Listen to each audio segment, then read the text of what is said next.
தமிழக தேர்தல் பிரச்சாரம், எதிர்க்கட்சிகளின் திட்டம் என்ன?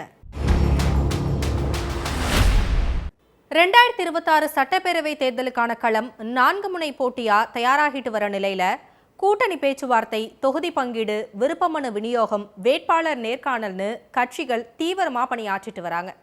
மற்றொரு புறம் அரசியல் கட்சி தலைவர்களோட பிரச்சார பயணங்கள் தொடர்பான செய்திகளும் கவனம் பெற்றிருக்கு.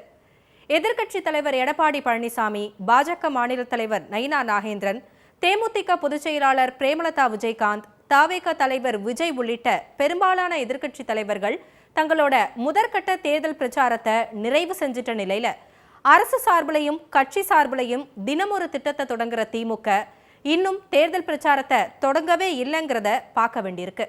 இதற்கிடையில மாதம் வழங்கப்பட்டு வந்த கலைஞர் மகளிர் உரிமை தொகையை 3 மாதங்களுக்கு சேர்த்து 3000 ரூபாயும், கோடைக்கால தொகுப்பா 2000 ரூபாயும் சேர்த்து மொத்தமா 5000 ரூபாய் வங்கிகள் மூலமா வரவு வைக்கப்பட்டிருக்கிறதும் கவனம் பெற்றிருக்கு.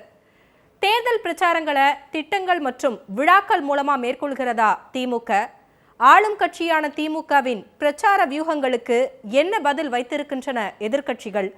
தேர்தலுக்கு களத்தில் கட்சிகளின் பிரச்சார வடிவங்களுக்கு மக்களிடம் இருக்கும் வரவேற்பு என்ன? இதையெல்லாம் தான் இன்னைக்கு ஸ்பாட்லைட்ல பார்க்க போறோம். தமிழ்நாடு முதலமைச்சரா மு.க. ஸ்டாலின் சந்திக்கும் முதல் தேர்தல்ன்றதுனாலையும் 1971க்கு பிறகு திமுக தொடர்ந்து 2 முறை ஆட்சிக்கு வந்ததில்லைன்றதாலையும் 2026 தேர்தலை முக்கியமான தேர்தலா திமுக கருதுது.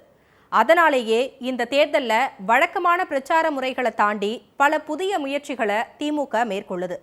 ஆளுங்கட்சியாக திமுக இருக்கிறதால அரசின் திட்டங்கள்ல பயன்பெற்றவங்களை கௌரவிக்கும் விதமா கல்வியில் சிறந்த தமிழ்நாடு, வெல்லும் தமிழ் பெண்கள், உலகம் உங்கள் கையில் போன்ற விழாக்களை எடுத்துச்சு.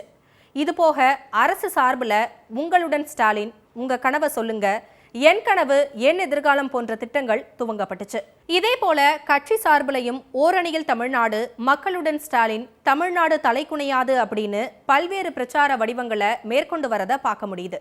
மேலும் மண்டல வாரியா இளைஞரணி நிர்வாகிகள் மாநாடு, மகளிரணி நிர்வாகிகள் மாநாடு, பாக முகவர்கள் மாநாடுன்னு பல்வேறு மாநாடுகளையும் திமுக நடத்திட்டு வருது.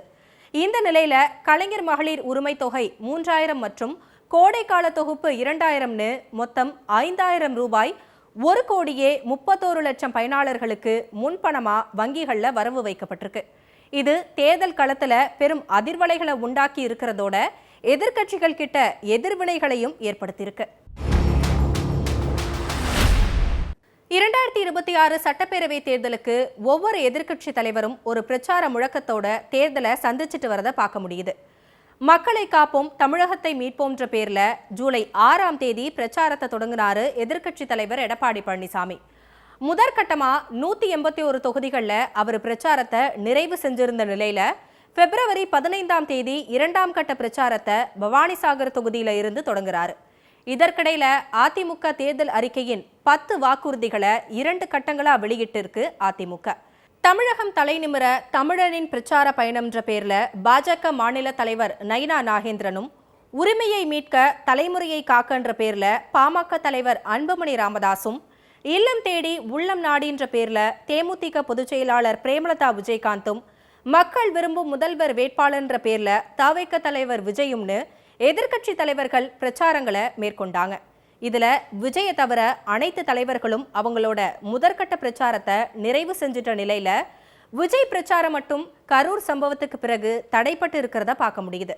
தினம் ஒரு அரசு திட்டம், செயல்படுத்தப்பட்ட திட்ட பயனாளர்களுக்கு விழான்னு திமுக தீவிரமா இருக்கிற நிலையில எதிர்க்கட்சிகள் இன்னும் தீவிரமா அடுத்த கட்ட பிரச்சாரத்தை முன்னெடுக்க இருக்கிறதா சொல்லப்படுது.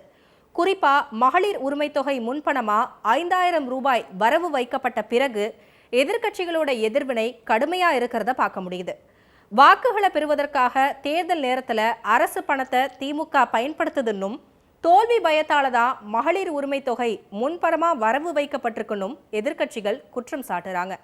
மேலும் திமுக எத்தனை ஆயிரம் கொடுத்தாலும் மக்கள் வாக்களிக்க மாட்டாங்கன்னும், திமுக ஆட்சி வீட்டுக்கு அனுப்பப்படுறது உறுதின்னும் எதிர்க்கட்சிகள் விமர்சனத்தை முன்வைக்கிறதையும் பார்க்க முடியுது.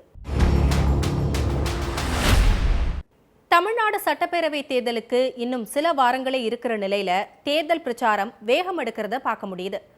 டிஜிட்டல் ஊடகங்கள் பெருகிவிட்ட காலத்திலையும் வழக்கமான பிரச்சார வழிமுறைகளை கட்சிகள் இன்னும் தொடர்ந்துட்டு வரதை பார்க்க முடியுது. அரசு திட்டங்களை தேர்தல் பிரச்சாரங்களா ஆளுங்கட்சி பயன்படுத்துகிற நிலையில அரசுக்கு எதிரான மக்கள் போராட்டங்களை ஆதரிக்கிறது, அரசின் திட்டங்களை எதிர்த்து போராட்டம் நடத்துறதுன்ற வழிமுறையை எதிர்க்கட்சிகள் கடைபிடிக்கிறத பார்க்க முடியுது.